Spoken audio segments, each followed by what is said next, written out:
بسم الله الرحمن الرحيم إن الحمد لله نحمده ونستعينه ونستغفره ونؤمن به ونتوكل عليه ونعوذ بالله من شرور أنفسنا ومن سيئات أعمالنا من يهده الله فلا مضل له ومن يضلله فلا هادي له وأشهد أن لا إله إلا الله وحده لا شريك له وأشهد أن محمدا عبده ورسوله أما بعد فإن خير الحديث كتاب الله وخير الهدي هدي محمد صلى الله عليه وسلم وشر الأمور محدثاتها وكل محدثة بدعة وكل بدعة ضلالة وكل ضلالة في النار. أعوذ بالله من الشيطان الرجيم. بسم الله الرحمن الرحيم. يا أيها الذين آمنوا اتقوا الله حق تقاته ولا تموتن إلا وأنتم مسلمون. يا أيها الناس اتقوا ربكم الذي خلقكم من نفس واحدة وخلق منها زوجها وبث منهما رجالا كثيرا ونساء واتقوا الله الذي تساءلون به والأرحام إن الله كان عليكم رقيبا. يا أيها الذين آمنوا اتقوا الله وقولوا قولا سديدا يصلح لكم أعمالكم ويغفر لكم ذنوبكم ومن يطع الله ورسوله فقد فاز فوزا عظيما. رب اشرح لي صدري ويسر لي امري واحلل عقدة من لساني يفقهوا قولي سبحانك لا علم لنا الا ما علمتنا انك انت العليم الحكيم. تمام قسم کی حمد و ثنا کبریائی و بزرگی اللہ وحدہ لا شریک لہ کے لیے لائق و زیبا ہے، جو دونوں جہاں کا خالق، رازق، مالک، پالنہار ہے. وہی اللہ ہے جسے چاہتا ہے صرف لڑکے عطا کرتا ہے، جسے چاہتا ہے صرف لڑکیاں عطا کرتا ہے، جسے چاہتا ہے لڑکے لڑکیاں ملا کر عطا کرتا ہے، اور جسے اللہ اولاد نہ دے اسے کوئی اولاد نہیں دے سکتا. وہی اللہ ہے جو بیمار کرتا ہے، شفا یابی عطا کرتا ہے، مصیبت میں مبتلا کرتا ہے، مصیبت سے نکالتا ہے، عزت عطا کرتا ہے، ذلیل کر دیتا ہے، فتح عطا کرتا ہے، شکست دیتا ہے. بیدک الخیر، ہر قسم کی بھلائی اللہ رب العالمین ہی کی طرف سے ہے. بعدہ درود و سلام ہو تمام انبیاء پر، خصوصاً آخری نبی جناب حضرت محمد مصطفیٰ صلی اللہ علیہ وسلم پر، وہ ذات مبارکہ مطہرہ کہ اللہ رب العزت نے جنہیں رحمت کائنات بنا کر بھیجا اور جن کے ذریعے سے اہل کائنات کی ہدایت اور رہنمائی کا بندوبست فرمایا. محترم سامعین، آج کے اس خطبہ جمعہ میں جس عنوان کے تحت کچھ باتیں پیش کی جائے گی وہ ہے عمل کی اہمیت. سب سے پہلے میں اللہ رب العالمین سے دعا کرتا ہوں کہ اللہ تعالیٰ مجھے حق بات کہنے اور ہم تمام لوگوں کو کہنے سننے سے زیادہ عمل کی توفیق عطا فرمائے. آمین یا رب العالمین. آج جدید دور ہے. اس جدید دور میں کتابیں ہیں، باتیں ہیں، دعوے ہیں، علماء ہیں، مدارس ہیں، سب کچھ ہے، نہیں ہے تو عمل نہیں ہے. باتیں کرنے کے لیے بلائیے، ایک صف جمع ہو جائیے. صحابہ اکرام عمل میں صف اول میں نظر آتے تھے، ہم عمل میں صف آخر میں نظر آتے تھے. صحابہ اکرام بولنے میں صف آخر میں ہوا کرتے تھے، کہیں غلطی نہ ہو جائے، ہم بولنے میں صف اول میں رہتے ہیں. یہی فرق ہے. تو آج سب سے زیادہ ہمارے معاشرے میں جس چیز کی ضرورت ہے، کیونکہ علماء بھی بہت ہے، علم بہت عام ہو چکا ہے، دعوے بھی بڑے بڑے ہیں، سب کچھ ہے، نہیں ہے آج ہمارے معاشرے میں عمل صالح نہیں ہے. اس لیے اللہ رب العالمین نے قرآن مجید کے اندر سورہ کہف میں فرمایا فَمَنْ كَانَ يَرْجُو لِقَاءَ رَبِّهِ فَلْيَعْمَلْ عَمَلًا صَالِحًا. جو شخص اللہ رب العالمین سے ملاقات کی امید رکھتا ہے فَلْيَعْمَلْ عَمَلًا صَالِحًا، چاہیے کہ وہ نیک کام کرے. کیسا نیک کام کرے؟ وَلَا يُشْرِكْ بِعِبَادَةِ رَبِّهِ أَحَدًا، اپنے رب کے ساتھ کسی کو شریک نہ کرے عبادت میں. وَلَا يُشْرِكْ بِعِبَادَةِ، رب کی عبادت میں کسی کو شریک نہ کرے.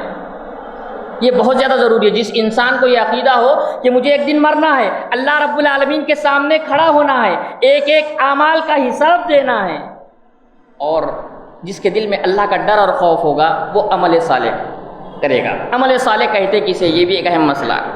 عمل صالح کہتے ہیں ہر وہ بات، ہر وہ عمل، ہر وہ کام، ہر وہ عقیدہ جس سے اللہ رب العالمین راضی اور خوش ہو جائے اسے عمل صالح کہتے ہیں. ہر وہ کام، ہر وہ عمل، ہر وہ بات، ہر وہ عقیدہ جس سے اللہ تعالیٰ راضی ہو جائے وہ عمل صالح کہلاتا ہے. اور یاد رکھیے عمل صالح کی قبولیت کی بھی شرطیں ہیں. اللہ رب العالمین تو بیمار جانور کی بھی قربانی قبول نہیں کرتا. لنگڑا ہو، اندھا ہو، کانا ہو، لولا ہو، ایسا بیمار جس کے اندر گودا نہ ہو، ایسے جانور کی جب قربانی قبول نہیں کی جاتی، ہماری عبادتیں جو لنگڑی ہے، لولی ہے، کانی ہے، کیا ایسی عبادتیں قبول کی جائے گی؟ عبادتوں کے لیے شرط ہے، کیا چیز ہے؟ سب سے پہلی شرط توحید شرط ہے۔ بہت سارے لوگ اناج بانٹ کر اچھے کام کر کے بڑے خوش ہوتے رہتے ہیں، حالانکہ ان کے اندر توحید نہیں پائی جاتی۔ اللہ کے نبی نے فرمایا، عبداللہ بن جدعان کے بارے میں پوچھا گیا کہ اللہ کے نبی عبداللہ بن جدعان جنت میں جائے گا؟ عبداللہ بن جدعان بڑا ہی اچھا آدمی تھا، اتنا اچھا آدمی تھا کہ حاجیوں کو کھانا کھلایا کرتا تھا، پانی پلایا کرتا تھا، کپڑے پہنایا کرتا تھا، بڑا نیک آدمی تھا، لیکن توحید پر نہیں تھا، اللہ کے نبی فرماتے وہ جنت میں نہیں جائے گا، کیونکہ عمل کی قبولیت کے لیے سب سے پہلی شرط توحید ہے۔ توحید سب سے بڑا عیب ہے، جس کے اندر توحید نہیں ہے۔ یاد رکھیے، بہت سارے لوگ یہ خوش فہمی میں کہ ہماری توحید پکی ہے، ہماری توحید پکی ہے۔ اگر آپ ایک آدھ مہینہ توحید نہیں پڑھیں گے تو آپ ایمان سے نکل جائیں گے۔ توحید ہر روز پڑھنا ضروری ہے، ہر جگہ ہر روز توحید کی ضرورت ہے۔ یہ ہم گمان کر بیٹھے ہیں کہ ایک بار توحید پڑھ لی، اب توحید پڑھنے کی ضرورت نہیں ہے۔ جو آدمی ہر مہینے توحید نہیں پڑھتا، قریب ہے کہ وہ توحید سے نکل جائے۔ توحید ایک ایسی چیز ہے جو انسان کے اندر خوبیاں پیدا کرتی ہے۔ توحید خوبیوں کا منبع ہے، اس سے صرف خوبیاں نکلتی ہے، سارے شر ختم ہو جاتے ہیں۔ صحابہ اکرام کی توحید پکی تھی، جس کی توحید پکی ہوتی ہے اس کے عقائد پکے ہوتے ہیں، جس کے عقائد پکے ہوتے ہیں وہ عمل صالح کے اندر سب سے ایک نمبر پر نظر آتا ہے۔ آج فجر کی نماز غائب ہے کیونکہ آپ کی توحید کمزور ہے، آپ دھوکہ دے رہے ہیں، آپ کے اندر توحید نہیں ہے۔ جس کی توحید اچھی ہوگی وہ اچھا باپ، اچھا شوہر، اچھا انسان، اچھا تاجر، اچھا مسلمان کہلائے گا۔ توحید خوبیاں پیدا کرتی ہے، صحابہ کے اندر مضبوط توحید تھی۔ یہ توحید ہی ایک ایسی چیز تھی جو عمل صالح کی طرف ایک انسان کو راغب کرتی ہے۔ اگر توحید نہیں ہے تو آپ کتنے بھی اچھے کام کرو، آپ کے کام کبھی قابل قبول نہیں ہوں گے۔ اسی طرح دوسری شرط یہ ہے کہ آپ کے اندر اخلاص ہو، آپ کے اندر اخلاص ہو۔ ان اللہ لا ينظر الى صورکم واموالکم، اللہ تعالیٰ تمہاری صورتوں کو، تمہارے مالوں کو نہیں دیکھتا، ولکن ينظر الى قلوبکم، اللہ تعالیٰ دلوں کو دیکھتا ہے، اور اللہ تعالیٰ بہتر جانتا ہے کہ کون سا بندہ کس شان کے مطابق ایمان رکھتا ہے۔ تھرمامیٹر سے اسے بخار چیک کر لیتے ہیں، ویسے اللہ تعالیٰ انسانوں کے دلوں کو چیک کر لیتا ہے کہ کون سا بندہ کس شان کے مطابق ایمان رکھتا ہے۔ تو دوسری چیز اخلاص ضروری ہے، تیسری چیز سنت رسول کے مطابق ضروری ہے، اور چوتھی چیز رزق حلال ضروری ہے۔ وقت مختصر ہے ورنہ ان کی تشریحات بہت طویل کی جا سکتی، کئی ہم بیانات سنتے ہیں۔ ان چاروں چیزوں میں سے کوئی بھی ایک عیب لگ جائے، حرام کھا رہے ہیں، ان اللہ طیب لا یقبل الا طیب، اللہ پاک ہے، صرف پاکیزہ چیزوں کو قبول کرتا ہے، اللہ حرام چیزوں کو قبول نہیں کرتا۔ ہم پاکیزہ چیزوں کو بھی حرام کرنے چلے جاتے، چوری کے مال، دھوکے کے مال کو مسجد میں دے کے بھی پاک کرنے شروع کر دیتے۔ اس لیے سفیان ثوری نے بڑا پیارا قول کہا، جو حرام مال صدقہ کرتے ہیں، وہ کہتے ہیں کہ حرام مال سے دیا ہوا صدقہ ایسے ہی ہے جیسا انسان ناپاک کپڑے کو پیشاب سے دھو کر سمجھنے لگے کپڑا پاک ہو گیا، کپڑا پاک ہو گیا۔ بہرحال یہ بتاتا عمل صالح کے لیے یہ چار چیزیں شرط ضروری ہے۔ توحید ضروری ہے، سب سے بڑا عیب، اگر توحید نہیں ہے تو کوئی عمل قبول نہیں ہے۔ دوسری چیز اخلاص ضروری ہے، اخلاص نہیں ہے تو آپ کا عمل ثواب کی جگہ عذاب بن جائے گا۔ تیسری چیز آپ کے اندر اللہ کے نبی کا طریقہ ضروری ہے، نبی کے طریقے پر اگر وہ کام ہوگا تو وہ بھی، اگر وہ نہیں ہوگا تو قبول نہیں کیا جائے گا۔ چوتھی چیز پاک روزی ضروری ہے، اللہ تعالیٰ صرف پاک چیزوں کو قبول کرتا ہے۔ تیسری اسی طرح عمل صالح کے لیے یہ بھی ایک بات یہ ذہن میں رکھیے کہ ہر بظاہر اچھا دکھنے والا عمل اچھا نہیں ہوتا۔ ہر بظاہر ٹوپی پہن لیے، جھبا لگا دیے، بڑی داڑھی، سبحان اللہ الحمدللہ کہتے بھی لوگ چلتے، بڑا اچھا نیک آدمی بھی کہتے ہیں، یہ بڑا محدود تصور ہے ہمارا، متقی سمجھنے کا بڑا محدود تصور، کیا ہر داڑھی ٹوپی اور جھبا پہن لینے والا متقی ہو جاتا ہے؟ وہ اس کے اعمال سے متقی کہلائے گا، وہ آدمی اپنے اعمال سے متقی کہلائے گا، اور ہر بظاہر دکھنے والا عمل نیک نہیں ہوتا۔ جیسے کہ اللہ تعالیٰ قرآن مجید کے اندر فرماتا ہے اس قربا قربانا فتقبل من احدہما، واقعہ بڑا تفصیل طلب ہے، وقت نہ ہونے کی وجہ سے مختصر ذکر کروں کہ حابیل اور قابیل دو بھائیوں کا قصہ ہم اچھے طریقے سے جانتے ہیں۔ دو بھائیوں کے درمیان جب تکرار ہوئی کس بات پر کہ قابیل چاہتا تھا کہ میرے ساتھ جو لڑکی پیدا ہوئی میں اسی سے شادی کروں گا، حالانکہ اصول یہ تھا کہ صبح کے لڑکے کی شادی شام کی لڑکی سے ہوگی، شام کے لڑکے کی شادی صبح کی لڑکی سے ہوگی۔ اب قابیل چاہتا تھا کہ میں صبح کی لڑکی اپنی ساتھ والی کیونکہ وہ خوبصورت تھی اسی سے شادی کروں گا۔ آدم علیہ السلام نے کہا دونوں قربانی پیش کرو، اس قربہ قربانا، دونوں نے قربانی پیش کی۔ قابیل نے کیا کیا، وہ مویشیاں پالا کرتا تھا اس لیے اس نے مینڈا قربان کر دیا، قابیل غلہ بانی کیا کرتا تھا اس لیے اس نے اناج قربان کر دیا۔ فتقبل من احدہما، اللہ تعالیٰ نے، اللہ رب العالمین نے ان میں سے ایک کی قربانی کو قبول کر لیا، ولم یتقبل من الآخر، دوسرے کی قربانی کو قبول نہیں کیا۔ تو قابیل کہنے لگا کہ قال لاقتلنک، میں تجھے قتل کر دوں گا۔ تو حابیل کہنے لگا خالہ انما یتقبل اللہ من المتقین، کہ سن اللہ تعالیٰ متقیوں کے عمل کو قبول کرتا ہے۔ اللہ تعالیٰ متقیوں کے، اگر آپ متقی ہیں، پرہیزگار ہیں، تبھی آپ کے عمل قبول ہوں گے۔ بظاہر اچھا عمل دکھنے والا اچھا نہیں ہوتا، بظاہر دکھنے والا عمل اچھا نہیں ہوتا۔ لوگ آج ہم بھی عمل کر رہے ہیں، ہم بھی بہت سارے عمل کر رہے ہیں، اور ہم خوش فہمی میں ہم نماز پڑھ رہے ہیں، اللہ رب العالمین کا فرمان ہے ان الصلاۃ تنہی عن الفحشاء والمنکر، نماز تمام قسم کی بے حیائیوں اور برائیوں سے روک دیتی ہے۔ اب یہ کس کا فرمان ہے؟ رب العالمین کا۔ ایک آدمی نماز پڑھ کے داڑھی کاٹ رہا ہے، ایک آدمی نماز پڑھ کے ٹخنوں کے نیچے پینٹ رکھ رہا ہے، ایک آدمی نماز پڑھ کر حرام کھا رہا ہے، ایک آدمی نماز پڑھ کر دھوکہ دے رہا ہے، ایک آدمی نماز پڑھ کر بے ایمانی کر رہا ہے، ایک آدمی نماز پڑھ کر مختلف قسم کے فسق و فجور میں پڑا ہوا ہے۔ اس کا مطلب اس کی نماز بظاہر نماز ہے، لیکن وہ قبول ہونے والی نماز نہیں، کیونکہ اگر وہ قبول ہونے والی نماز ہوتی، اللہ رب العالمین جھوٹا نہیں ہے، اللہ تعالیٰ کا فرمان ہے ان الصلاۃ تنہی عن الفحشاء والمنکر، نماز تمام قسم کی برائیوں اور بے حیائیوں سے روک دیتی ہے۔ جو نماز آپ کے اندر تبدیلی پیدا نہیں کر پا رہی ہے، اتنی عظیم جنت کیسے دلائے گی؟ ہم تو عظیم جنت کے دعوے دار ہیں، جو نماز دنیا میں تبدیلی نہیں لا پا رہے، آخرت میں کیسے لائے گی؟ یہی قرآن ہے، ہر سال ہم قرآن پڑھتے ہیں، رمضان آئے گی پورا الف لام میم سے والناس تک پورا کا پورا قرآن پڑھ لیتے ہیں۔ اور قرآن کے بارے میں اللہ تعالیٰ کا کیا فرمان ہے؟ یا ایھا الناس قد جاءتکم موعظۃ من ربکم وشفاء لما فی الصدور، کہ اے لوگو سن لو، تمہارے رب کے پاس سے، تمہارے رب کی جانب سے ہدایت آ چکی ہے، نصیحت آ چکی ہے۔ وہ کیسی نصیحت ہے؟ اللہ رب العالمین کا فرمان ہے وشفاء لما فی الصدور، دلوں کی بیماری کے لیے شفا ہے۔ اب دل کی بیماری کیا ہے؟ شرک ہے، بدعت ہے، کینہ کپٹ ہے، حسد ہے، جلن ہے، غیبت ہے، مال کی محبت ہے، عہدے کی محبت ہے۔ یہ ایسی بیماریاں ہیں، ان بیماریوں کا علاج کائنات میں کسی ڈاکٹر کے پاس نہیں ہے۔ کسی ڈاکٹر سے کہہ دو میرے اندر غیبت کی بیماری آ گئی، گولی دے دو کھا لوں گا تو غیبت ختم ہو جائے، کسی کے پاس علاج نہیں ہے۔ کسی سے آپ کہہ دو ایسی گولی دے دو کھا لوں تو مال کی محبت ختم ہے، کہیں علاج نہیں ہے۔ اور یاد رکھیے یہ بیماری کا علاج صرف اور صرف قرآن مجید کے اندر ہے۔ اللہ تعالیٰ کا کیا فرمان ہے؟ وَشِفَاءٌ لِمَا فِي الصُّدُورِ، اے لوگوں سن لو کہ اس میں دلوں کی بیماری کے لیے شفا ہے۔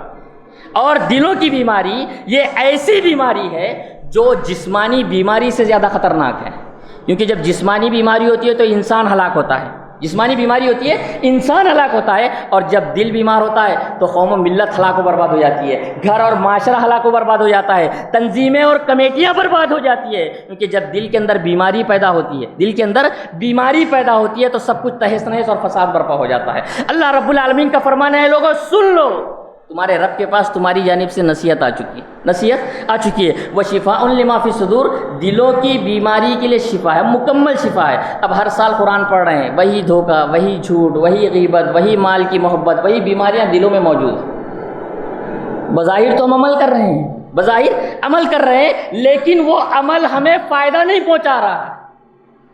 ہمیں اپنے آپ پر غور کرنا چاہیے کہ واقعی ہمارے عمل غور ہیں۔ اب یہ بھی ضروری نہیں کہ اب ایک دوسرے کو، ہمیں جب بھی بیان سنا جاتا ہے لوگ آپس میں ایک دوسرے کو دیکھنا شروع کر دیتے ہیں، یہ بڑے متقی ہیں، لیکن وہ ایسے نہیں۔ ہمیں اپنے آپ کو غور کرنا چاہیے۔ میں ہمیشہ کہتا ہوں اللہ رب العالمین بہتر جانتا ہے کون سا بندہ کس شان کے مطابق ایمان رکھتا ہے، آپ کو ناپنے کی ضرورت نہیں ہے۔ ایسے ہی ایک آرٹیکل ابھی حال ہی میں واٹس ایپ پہ گردش کر رہا تھا، بڑا پیارا تھا، صحیح ہے غلط نہیں معلوم، لیکن ایک ذکر کرتے ہو کہ انہوں نے لکھا کہ ایک آدمی مسجد میں گیا مر گیا، اور ایک آدمی کوٹے پہ گیا مر گیا۔ بظاہر تو دیکھنے پہ معلوم ہوتا ہے کوٹے پہ جانے والا برا آدمی تھا، مر گیا، جہنم میں چلا گیا۔ جو مسجد میں گیا بظاہر تو دکھ رہا ہے کہ وہ نیک آدمی تھا، مسجد میں مر گیا۔ نیچے اس نے لکھا جو کوٹے پہ گیا تھا وہ تبلیغ کی نیت سے گیا تھا اس لیے مر گیا، جو مسجد میں آیا تھا چپل چرانے کی نیت سے آیا تھا اس لیے وہ وہاں مر گیا۔ بہرحال بتانا مقصد ہے بظاہر نہ دیکھیں، اللہ رب العالمین بہتر جانتا ہے کون سا بندہ کس شان کے مطابق ایمان رکھتا ہے۔ اور اللہ رب العالمین یاد رکھیے یہ جو عمل کر رہے ہیں اللہ تعالیٰ صرف کوالٹی دیکھتا ہے، کوانٹٹی نہیں دیکھتا ہے کتنی تعداد میں کیے۔ ہم بڑا کام بڑے کام کے چکر میں رہتے ہیں، اللہ تعالیٰ چھوٹے چھوٹے کاموں پر نظر رکھتا ہے، اللہ تعالیٰ کوالٹی دیکھتا ہے۔ اللہ رب العالمین قرآن مجید کے اندر فرماتا ہے الذی خلق الموت والحیات لیبلوکم ایکم احسن عملا، جس نے زندگی اور موت کو اس لیے پیدا کیا ایکم احسن عملا، وہ دیکھے تم میں سب سے عمل کے اعتبار سے بہتر عمل کر کے کون آتا ہے۔ عمل تو سب کر رہے ہیں، لیکن اللہ رب العالمین دیکھنا چاہتا ہے کہ بہتر عمل، اچھا عمل کون کرتا ہے، کوالٹی والا عمل کون کرتا ہے۔ اور اللہ رب العالمین ایک ایک عمل پر نظر رکھے ہوئے ہیں۔ ایسا نہیں کہ آپ رات کے اندھیرے میں کرو زمین کی تہوں میں کرو یا آسمان پر کرو، کہیں پر بھی کرو، اللہ تعالیٰ ایک ایک عمل پر نظر رکھے ہوئے۔ ایک آدمی جنگل میں سفر کر رہا، ایک آدمی جنگل میں سفر کر رہا ہے، سفر کرتے کرتے پیاس لگ گئی، راستے میں کنواں مل گیا، وہ آدمی کنویں میں اترتا ہے، کنویں میں اتر کر پانی نکال کر پیتا ہے، پی کر جب آگے جاتا ہے، کچھ دور چلتا ہے تو دیکھتا ہے کہ ایک کتا پیاس کی وجہ سے تر زمین کو چاٹ رہا ہے۔ آدمی کے دل میں رحم آ گیا، سوچنے لگا کہ جیسے مجھے پیاس لگی تھی ویسے اس کتے کو بھی پیاس لگی، جیسے مجھے پیاس لگی تھی ویسے ہی اس کتے کو پیاس لگی۔ آدمی کو رحم آ گیا، دوبارہ کنویں میں اترا، اپنے موزے میں پانی بھر کر لایا اور اس کتے کو پانی پلا دیا، اس کتے کو پانی پلا دیا۔ اللہ رب العالمین نے اس بندے کے اس عمل کی اتنی قدر کی کہ اللہ نے اسے جنت عطا کر دی، اس کو پانی پلانے پر۔ کتا ایک ایسا جانور ہے جس کو اگر گھر میں پالا جائے تو نیکیاں کم ہوتی ہے، جانتے ہیں؟ کتا ایسا جانور ہے جس کو شوق کے طور پر اگر گھر میں پالا جائے تو نیکیاں کم ہوتی ہے۔ اللہ رب العالمین نے اس کتے کو پانی پلانے کی وجہ سے اللہ رب العالمین نے اس بندے کے اس عمل کی اتنی قدر کی کہ اسے جنت عطا کر دی۔ اللہ تعالیٰ ایک ایک عمل پر نظر رکھے ہوئے ہیں۔ آدمی اکیلا ہے، کنواں ہے، صحرا ہے، تیسرا کوئی موجود نہیں ہے، نہ ویڈیوگرافی ہے، نہ پیپر ہے، نہ کچھ ہے۔ اللہ نے اتنی قدر کی کہ قیامت تک کہ اسے زندہ رکھ دیا اس واقعے میں۔ یہاں آج ہم سے بغیر بتائے کوئی کام ہی نہیں ہوتا ہے، بغیر بتائے کوئی کام ہی نہیں ہوتا۔ ہم نے یہ کیا، اس میں بھی مبالغہ آ رہی ہوتی ہے۔ ہمیں غور و فکر ہے، اللہ تعالیٰ ایک ایک عمل پر نظر رکھے ہوئے۔ اللہ کے نبی نے فرمایا اگر مسجد سے کوئی کنکر بھی باہر پھینک دے تو اس کو بھی قیامت کے دن اپنے ثواب کے کھاتے میں وہ پائے گا۔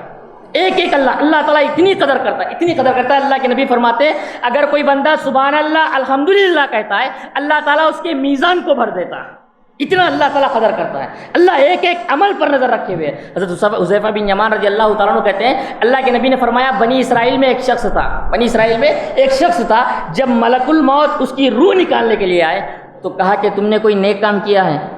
آدمی کہنے لگا میں نے زندگی میں تو کوئی نیک کام نہیں کیا، البتہ ایک کام مجھے یاد آتا۔ کیا کام؟ جب میں خرید و فروخت کرتا تھا تو لوگوں کے ساتھ آسانی کیا کرتا تھا، جب میں لوگوں کو قرضہ دیا کرتا تھا تو ان کے ساتھ نرمی کیا کرتا تھا، ان کو معاف کر دیا کرتا تھا۔ اگر وہ قرضہ دینے کی طاقت نہیں رکھتے تو میں انہیں معاف کر دیا کرتا تھا۔ فرشتہ کہتا ہے کہ اللہ تعالیٰ نے تیری اس ادا سے اتنی محبت ہے، اتنی پسند کیا کہ اللہ تعالیٰ نے تجھے معاف کر دیا۔ ایک معمولی عمل ہے، اللہ کو بتانے کی ضرورت نہیں ہے، وہ دلوں کو دیکھتا ہے، جیسے میں نے کہا وَلَٰكِن يَنظُرُ إِلَىٰ قُلُوبِكُمْ، اللہ تعالیٰ دلوں کو دیکھتا ہے، آپ کو لوگوں کو بتانے کی ضرورت نہیں ہے، وہ بدلہ دینے والا ہے۔ کیسے بدلہ؟ قیامت تک کے واقعات حدیث کی کتاب میں موجود ہیں۔ صحابہ اکرام کے جیسا جذبہ، توحید جسے میں بارہ کروں کہ توحید سب سے اہم چیز ہے۔ اگر آپ دنیا کے لیے پریشان ہیں، آپ کے اندر خرابیاں پائی جاتی ہے، یہ سب سے اہم مسئلہ ہے کہ آپ کی توحید کمزور ہے۔ اکثر لوگ کہتے ہیں اہل حدیث لوگ توحید ہوگی تبھی تمام اعمال صحیح ہوں گے، اگر توحید نہیں ہے تو باقی سارے اعمال ختم کر دیے جائیں گے، چاہے وہ کتنے بھی اچھے اعمال کیوں نہ ہو۔ تو یاد رکھیے اللہ رب العالمین اچھے عمل کی قدر کرتا ہے۔ اور یاد رکھیے دنیا گولڈن چانس ہے عمل کا، یہ گولڈن چانس ہے بھی عمل کرنے کا۔ ایک بار سانس اکھڑ جائے گی اور اگر اللہ سے مطالبہ کریں گے ساری زمین کو میں فدیے میں دے دوں، ایک سجدہ کرنے کی اجازت دے نہیں دی جائے گی۔ ابھی اجازت ہے، نماز پڑھنے کی اجازت ہے، ابھی قرآن پڑھنے کی اجازت ہے، ایک بار روح نکل جائے گی پھر انسان اگر کہے کہ اے میرے رب ایک لمحے کے لیے مہلت دے دے، میں سجدہ کر کے تیرا محبوب بن جاؤں، نہیں اجازت دی جائے گی۔ اس موقع کو گوائیے مت، عمل صالح کیجیے۔ عمل صالح کی اہمیت سنیے۔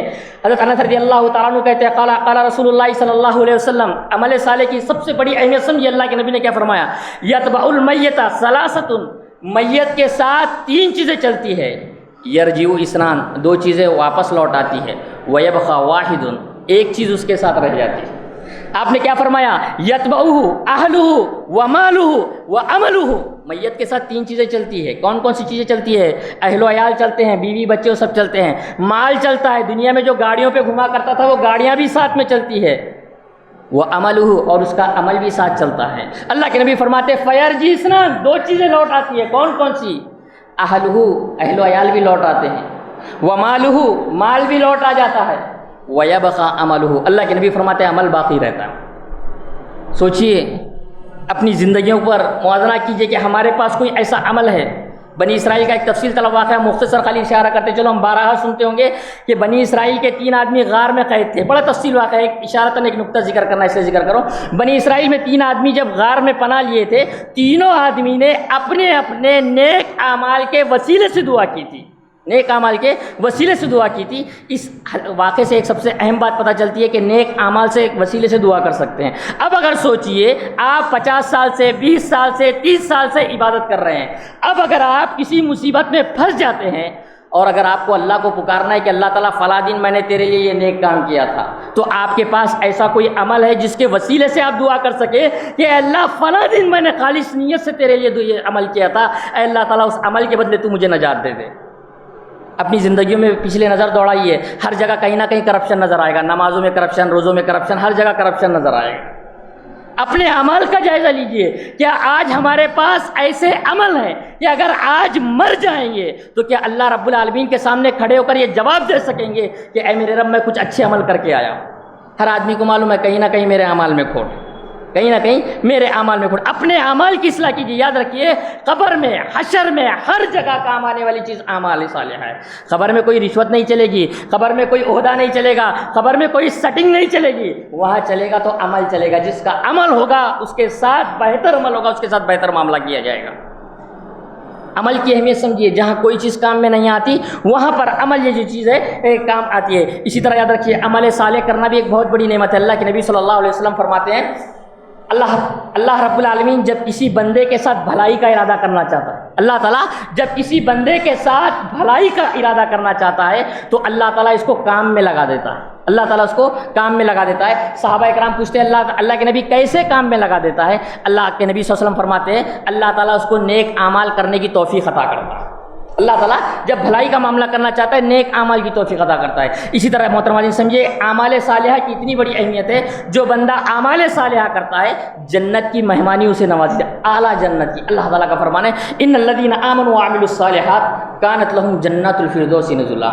کہ جو بندہ ایمان لائے اور عمل صالح کرے اللہ تعالیٰ نے اس کے لیے جنت الفردوس کی مہمانی تیار کر رکھی ہے.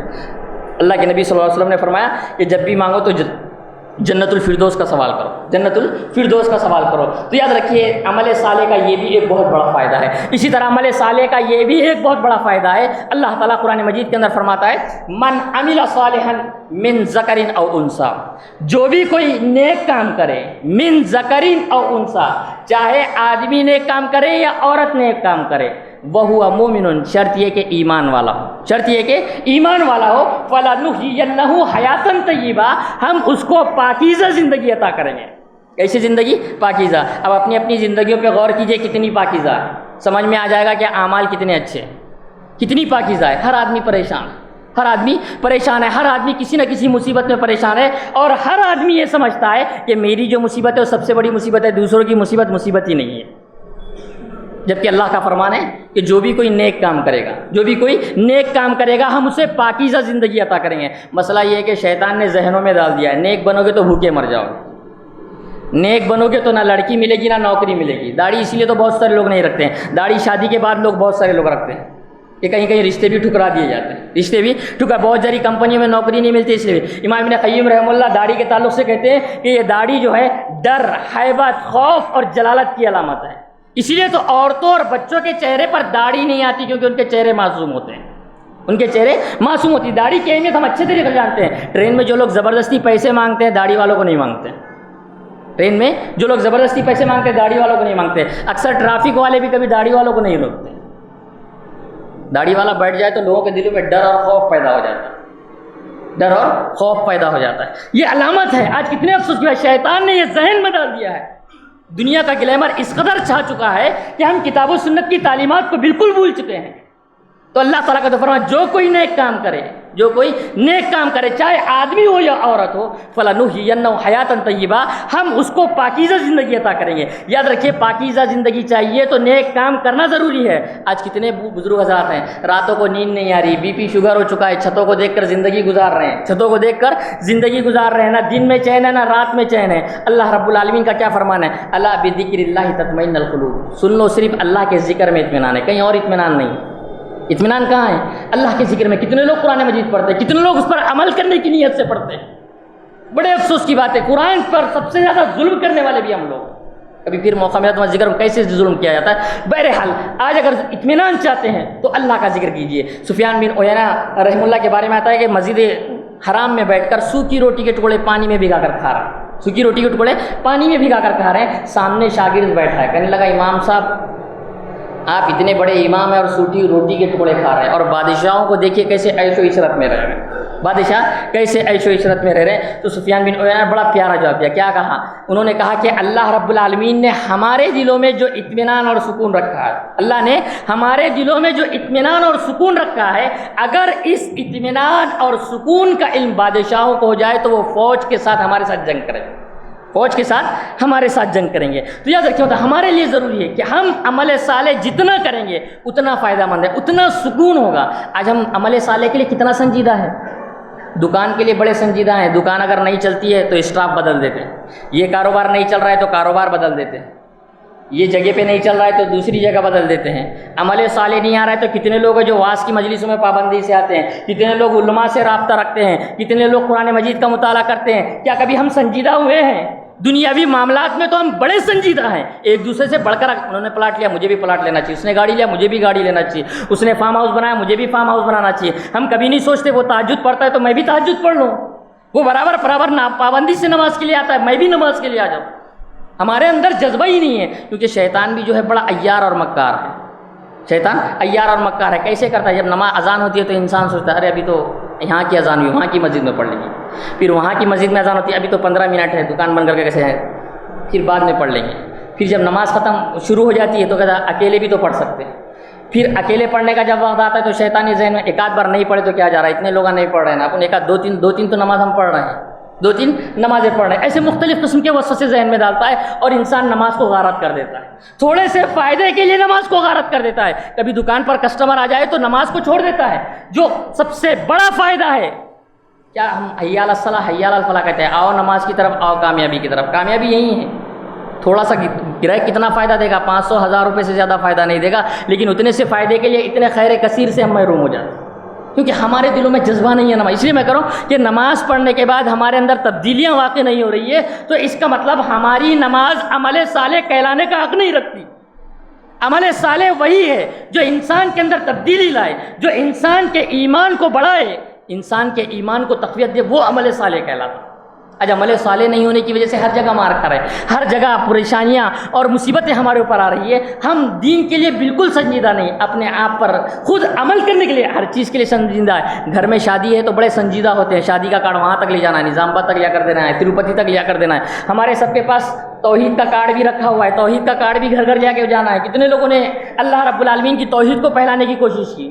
شیخ الاسلام ابن تیمیہ رحمہ اللہ نے بڑی پیاری بات کی، کیا کہا؟ انہوں نے کہا کہ جو بندہ اللہ رب العالمین کا نام دنیا میں جتنا روشن کرے گا اللہ تعالیٰ اس کا نام اتنا روشن کر دے گا۔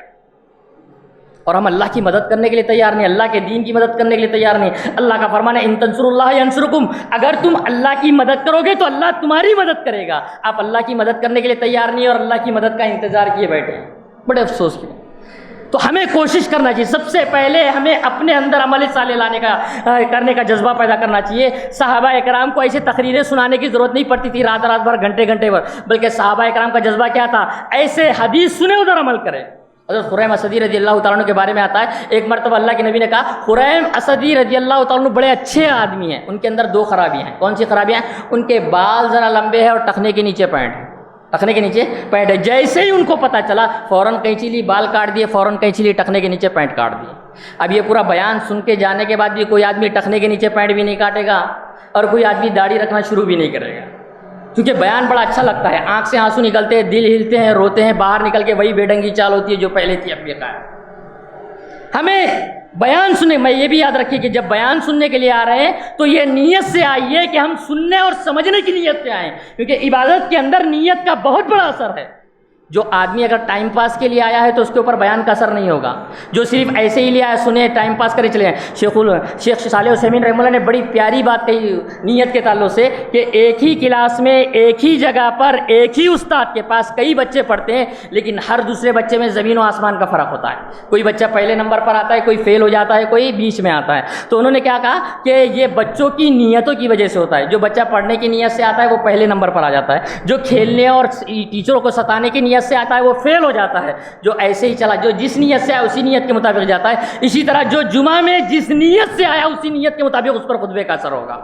آپ واقعی یہ نیت سے آئے ہیں کہ میں جمعہ کا خطبہ سنوں گا, اس میں جو باتیں بیان کی جا رہی ہے من اس کو قبول کروں گا, تو انشاءاللہ اللہ رب العالمین آپ کے اندر تبدیلی بھی پیدا کرے گا. ورنہ جمعہ ہے کیا ہے, آج کا پہلا کام ہے جمعہ پڑھ لینا ہے, جا کر پڑھ لیے, ان سے نکل گئے, باہر چلے, مولانا نے بڑا اچھا خطبہ دیا, بس ختم ہو گیا.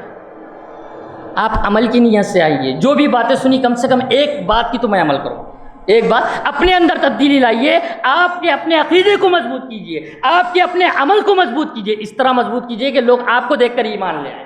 لوگ آپ کو دیکھ کر ایمان, میں نے کہا جیسے باتوں میں سب آگے ہیں, کتاب و سنت کی جب بحث و مباحثہ ہوں گے تو سب لوگ آ کے لڑنا شروع کر دیں گے. اللہ کے نبی کی سنت یہ اللہ کے نبی کی سنت ہے. اللہ کے نبی کی ایک پیاری سنت بھی بتاؤں, اللہ کے نبی کی ایک پیاری سنت یہ بھی ہے کہ آپ جب بھی کسی سے ملتے تھے تو ہر آدمی کو یہ لگتا تھا کہ اللہ کے نبی مجھے سب سے زیادہ محبت کرتے ہیں. ہم کو تو بول کے کوئی بھی نہیں کہتا مجھے سب سے زیادہ محبت کرتے ہیں, یہ ہمارا عالمیہ, یہ بھی اللہ کے نبی کی سنت ہے. آپ جب کسی انسان سے ملتے تو اسے لگتا تھا کہ اللہ کے نبی اسے سب سے زیادہ محبت کرتے ہیں. کیا ہمارا کردار ہے یہ ایک دوسرے کے ساتھ؟ بالکل نہیں ہے. سب مسئلہ یہ ہے کہ ہم نے شریعت کو جانا اور پہچانا. صحابہ کے اندر ویسا جذبہ تھا, احادیث سنتے فوراً عمل کرتے. اس لیے اللہ رب العالمین نے ان کے ایمان کی گواہی دی. اللہ تعالیٰ نے رضی اللہ عنہم ورضوا عنہ کہا. اللہ ان سے راضی ہوگا یہ کہہ دینا کافی تھا, لیکن اللہ نے کہا ورضوا عنہ, وہ بھی اللہ سے راضی ہو گیا. اللہ نے ان کے ایمان کی گواہی دی. یہاں تک کہ اللہ تعالیٰ نے جب منافقوں سے کہا جاتا وَإِذَا قِيلَ لَهُمْ آمِنُوا كَمَا آمَنَ النَّاسُ, منافقوں سے کہا جاتا صحابہ کے جیسا ایمان لاؤ. منافقین کہتے تھے قَالُوا أَنُؤْمِنُ كَمَا آمَنَ السُّفَهَاءُ, یہ بے وقوفوں کی طرح ایمان لانا, یہ تو کچھ سوچتے سمجھتے نہیں ہیں. ان کے رب کا فرمان آتا ہے عمل کرتے ہیں, ان کے رب کا فرمان آتا ہے نظر اٹھانے کی بات چھوڑیے, بس خالی عمل کرنا شروع کر دیتے ہیں. تو کیا یہ بے وقوفوں کی طرح ایمان لائیں؟ جب منافقین نے صحابہ کرام کے خلاف زبان درازی کی تو اللہ رب العالمین نے اس کے خلاف جواب دیا. کیا کہا؟ الا انہم هم السفہاء ولکن لا یعلمون. اے منافقو سن لو, اے منافقو سن لو, تم لوگ بے وقوف ہو لیکن تم لوگ جانتے نہیں, تم لوگ جانتے نہیں ہو. تو مطلب ہمارے اندر عمل کا جذبہ بھی ہونا چاہیے. آخری حدیث, وقت ختم ہونے کی سے آخری حدیث بتا کر میں اپنی بات ختم کروں. عمل صالح کا فائدہ, بڑی پیاری حدیث ہے. اللہ کے نبی صلی اللہ علیہ وسلم فرمایا, حدیث قدسی ہے, یا بنا آدم, اے آدم کی اولاد, اے آدم کی اولاد, تفرق لعبادتی, میری عبادت کے لیے تھوڑا سا ٹائم نکال, میری عبادت کے لیے تھوڑا سا ٹائم نکال. املؤ صدرک غنًا, تیرے سینے کو بے نیاز کر دوں گا, مال سے, اولاد سے, مصیبتوں سے, پریشانیوں سے, سب سے بے نیاز کر دوں گا. واسد فقرًا, تیری محتاجگی دور کر دوں گا.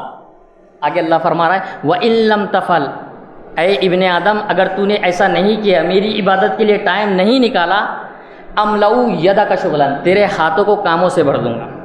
کہتے نا مولانا اتنا کام ہے کہ سر کھجانے کو فرصت نہیں, اتنا کام ہے کہ کھانا کھانے کو فرصت نہیں. اللہ تعالیٰ کیا فرما رہا ہے کہ اگر آپ میری عبادت نہیں کرتے ہیں میں تمہارے دونوں ہاتھوں کو کاموں سے بھر دوں گا. اب کیا کام آنے کے بعد کیا مالدار ہو جائیں گے؟ اللہ رب العالمین آگے فرما رہا ہے وَلَمْ أَسَدُّ فَقْرًا, تمہاری محتاجی کبھی دور نہیں کروں گا. بھیکاری کے بھیکاری, پریشان کے پریشان ہی رہیں گے. اس لیے معاشرے میں ایسے بہت سارے لوگ ہیں جن کے پاس سب کچھ ہے, مال ہے, اولاد ہے, بیوی بچے, سب کچھ ہے, لیکن شریعت نہیں ہے, عمل نہیں ہے, تو کچھ نہ رہے جیسا. سب کچھ رہنے کے بعد بھی لگتا ہے ایسا کچھ نہیں ہے. معاشرے میں کچھ ایسے بھی افراد ہیں جن کے پاس کچھ نہیں ہے, عمل صالح ہے, رب پر ایمان ہے, توحید ہے, وہ ایسی زندگی گزار رہے ہیں جیسے ساری دنیا سمیٹ کر ان کے لیے رکھ دی گئی. ایسے بہت سارے لوگ ہیں, ایسے بہت سارے لوگ ہیں. تو جو میں بتانا کہ اگر آپ عمل صالح کریں, کتنا مختصر کام ہے, صرف 5 وقت کی نماز پڑھنا, جیسے جمعہ میں آئے ویسے ہی چلے آنا چاہیے. ویسے ہی اپنے ایمان کا محاسبہ ضروری ہے, اپنے ایمان کا محاسبہ ضروری ہے. خصوصاً کوشش کرنا چاہیے کم سے کم جمعہ کے خطبات میں جلدی آنا چاہیے. دل بھی میلا ہوتا ہے, کپڑے جیسے میلے ہوتے ہیں ان کو دھو کر صاف کرنا پڑتا ہے, دل بھی میلا ہوتا ہے. کم سے کم جمعہ کے خطبات اگر سنیں گے تو ہو سکتا ہے دل صاف ہو جائے, دل صاف ہو جائے, اور اس سے وہ گندگی ختم ہو جائے, آپ عمل صالح کی طرف رواں ہو. تو بہرحال یہ وقت ختم ہونے کی وجہ سے میں اپنی بات یہیں ختم کرتا ہوں. کہ آج عمل صالح کی بہت زیادہ ضرورت ہے۔ آخر میں میں اللہ رب العالمین سے دعا کرتا ہوں کہ اللہ رب العالمین ہم تمام لوگوں کو کہنے سننے سے زیادہ کتاب و سنت کی صحیح تعلیمات پر عمل کرنے کی توفیق عطا فرما۔ یا رب العالمین ہم تمام لوگوں کو توحید کا پرچم بلند کرنے کی توفیق عطا فرما۔ یا رب العالمین ہم تمام لوگوں کو شرک و بدعات سے بچا۔ یا رب العالمین ہمارے دلوں سے کینہ، کپٹ، بغض، حسد، جلن، یہ تمام چیزیں ختم کر کے محبت، ہمدردی، رواداری اور ایک دوسرے کے ساتھ مل جل کر کام کرنے کی توفیق عطا فرما۔ یا رب العالمین ہمیں صحابہ جیسی زندگی گزارنے کی توفیق عطا فرما۔ یا رب العالمین ہمیں ہر اس کام سے بچا جس سے تیرا غضب نازل ہوتا ہے۔ یا رب العالمین ہم سے ہر وہ کام کرا جس سے تیرا رحمت ہمارے اوپر نازل ہوتی ہے۔ یا رب العالمین دنیا میں جو بھی بیمار ہیں انہیں تو شفا کلی عطا فرما۔ یا رب العالمین ہم میں جو لوگ وفات پا چکے ہیں تو جنت الفردوس میں جگہ عطا فرما۔ یا رب العالمین دنیا میں جو بیماری چل رہی ہے ساری انسانیت کی اس بیماری سے حفاظت فرما۔ یا رب العالمین ہم تمام لوگوں کو نمازی بنا۔ یا رب العالمین ہمارے بچوں کو ہماری اطاعت گزار بنا۔ یا رب العالمین ہم تمام لوگوں کو مل جل کر کتاب و سنت کی تعلیمات کو پھیلانے کی توفیق عطا فرما۔ اقول قولی ھذا استغفر اللہ لی ولکم اجمعین۔